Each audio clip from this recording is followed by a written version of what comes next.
There was a time in my life people called youth, that fleeting season when sunlight poured golden over our dreams, when my heart burned so brightly that even the smallest spark could ignite a fire. I once believed that I could touch the edges of the world with nothing but hope and two restless feet. But now, looking back, through the quiet ashes of those days, I realize some dreams never had the chance to grow, and some opportunities never came back. I remember the mornings of 18, clear, fragile, and filled with promise.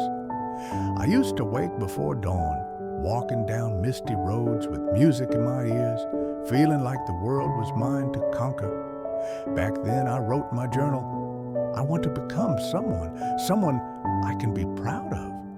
I didn't know who that someone was. I just knew I wanted to be different, to go beyond the small horizon of my life, to reach somewhere vast and unknown. That's what youth was, a mixture of fire and fog, all passion and no direction. I thought passion alone was enough, that if I believed hard enough, I could overcome everything, luck, fear, even time. But time never stops.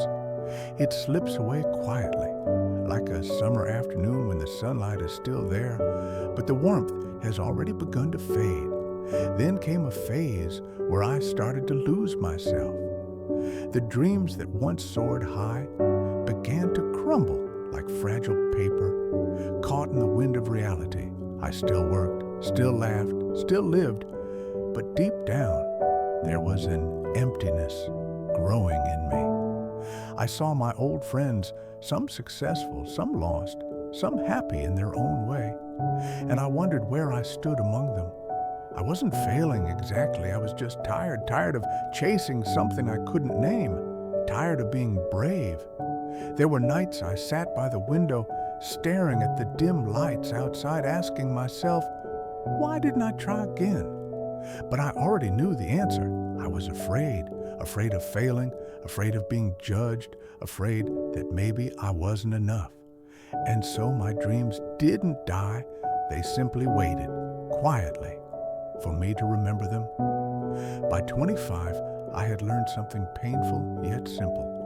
No one steals our youth but ourselves. We let the noise of life drown out the voice that once told us to believe. We trade wonder for comfort, courage for certainty, and we call it growing up. But perhaps growing up is nothing more than learning how to smile through disappointment and how to live with the weight of things we can't change. I kept going, day after day, like a traveler without a map. Somewhere along the way, I forgot why I started. I once dreamed of writing, of telling stories that could touch hearts, stories that might make someone somewhere feel less alone. But for years, I stopped writing. I convinced myself no one cared about my story anymore, and in doing so, I lost a piece of my soul. People say regret comes late, but stays long. I didn't believe that until one evening, I opened an old notebook from my teenage years. Inside were trembling lines of ink, filled with innocent dreams. Reading them felt like hearing a voice from another lifetime. I cried, not because I was sad, but because I suddenly missed the version of myself who dared to dream. The younger me was reckless, brave, and full of faith. The older me, more careful, more rational, but also more afraid. And that's when I understood regret doesn't come from what we never had. It comes from abandoning what once made us alive. One afternoon, I walked down the same old street I used to take at 18. The walls were faded, the sky a little duller. But then I saw a child drawing on the pavement, his face glowing with joy. In that moment, it hit me. Youth never truly leaves us. It just falls asleep inside us, waiting to be awakened. And maybe, just maybe, it's never too late to begin again. As long as the heart still beats with curiosity, as long as the eyes can still see light, there's still a chance to start over for ourselves, not for anyone else. That night, I opened my laptop and wrote my first words after years of silence. I was afraid, but today I choose to begin again. Nothing miraculous happened, but I felt something warm flicker within me, something I hadn't felt in years. The old fire, quietly alive once more. So, to the youth I've left behind, thank you. Thank you for letting me be naive, for teaching me to dream without reason, to believe without proof.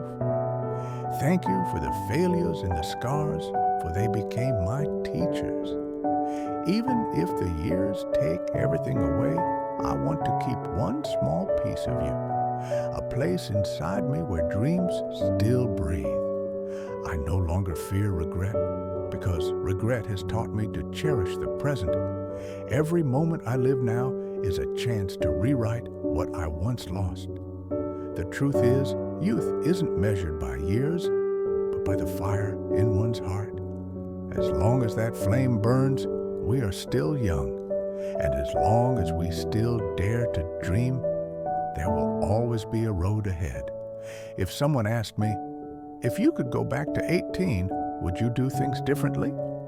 I'd smile and say, no. I'd still fall, still fail, still dream, but this time I wouldn't give up.